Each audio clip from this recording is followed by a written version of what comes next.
Так. Bir сөйлесіп қойғыш, бір сағынып кеттік қой мына карантинде. Алло, Жан. Привет, Жан. Ойбаш, кім мынау?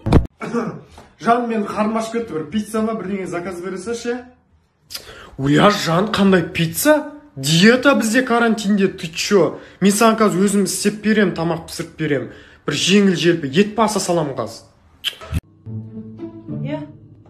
Қазір магазинге барам да келем, қырылмай, жойылмай отырыңдар, бірің етің, бірің жемей.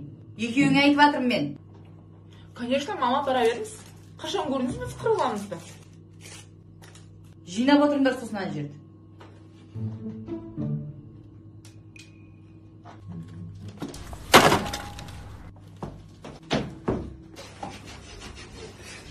Хей!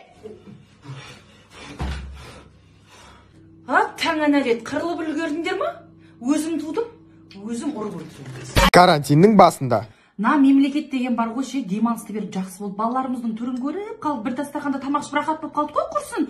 Жандарым, жеңдер, тамақ ішіңдер. Қандай күшті болып отырмыз қазір, мысалы ше? Анашым, қарындасым. Ағатайым. Ойбай. 6 күннен кейін. Неменеге сораптап ішіп отырсың, дұрыстап іше, ағызбай, тамызбай. Сен неменеге қалай жеп отырсың, айналайында қасықты темірмен бірге жейсің ба, не қыласың? Қайсына туалетте? Шықсай? Ара тұрып ойнаңдаршы, жапса бермей. Үйде отыруымыз керек па? Ең сонда только отбасымызбен әңгіме айтуымыз керек па? Ең сонда только үйден тамақтанамыз ба? Ең сонда только үйде кітап оқып кино көруіміз керек па? Тоқташы. Вроде нормально ғой да, жақсы ғой да. Ой, не болсын.